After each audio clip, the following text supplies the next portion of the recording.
ဘလောင်းနဲ့ဝေတယ်ဆိုတာထက်ဘေးဆိုင်ကဝေတာလေးဆိုတာပိုအရေးကြီးတယ် 3, 2, 1. တဆိုင်ကတသိန်းနဲ့ရောင်းတဲ့ပစ္စည်းကိုနောက်တစ်ဆိုင်က9000နဲ့ရောင်းချင်ရောင်းပေးမှာနောက်တစ်ဆိုင်ကကြတော့8000နဲ့ရောင်းချင်ရောင်းပေးမှာပေါ့နော်ပြောချင်တာကဈေးလျှော့ပြီးရောင်းပေးတာကိုလူတိုင်းဆိုင်တိုင်းကလုပ်ပေးလို့ရတယ်ဒါပေမဲ့ရောင်းပြီးနောက်ပိုင်း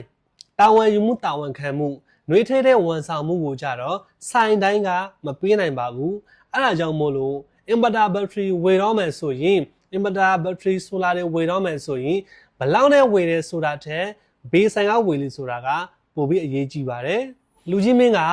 အဲ့လိုမျိုးတာဝန်ယူမှုတာဝန်ခံမှုနဲ့နှွေးထွေးတဲ့ဝန်ဆောင်မှုနဲ့ရောင်းပေးနေတဲ့ solar inverter ဆိုင်ကိုလိုက်ရှာနေတယ်ဆိုရင်ကျွန်တော်တို့ဆိုင်ကိုလမ်းလာခဲ့ဖို့ဖိတ်ခေါ်လိုက်ပါတယ်ပေးလေးပေးနဲ့ရောင်းချပေးနေတဲ့ကျွန်တော်တို့ဆိုင်ဝဲဆိုင်ကိုလမ်းလာခဲ့ဖို့ဖိတ်ခေါ်လိုက်ပါတယ်ဘယ်လိုမျိုးပေးလေးပေးနဲ့ရောင်းချပေးနေတာလဲဆိုရင်နံပါတ်1ကိုယ့်စီကလာဝယ်တဲ့ customer တွေကိုတာဝန်ယူမှုတာဝန်ခံမှုအပြည့်ပေးနိုင်ရမယ်နံပါတ်2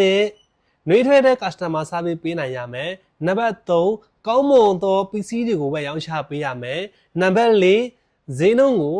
တတနဲ့ရောင်းချပေးရမယ်ဆိုတော့ပေးလေးပေးနဲ့ရောင်းချပေးနေတဲ့ကျွန်တော်တို့စမ်းဝဲဆိုင်ကိုလမ်းလာခဲ့ဖို့ဖိတ်ခေါ်လိုက်ပါတယ်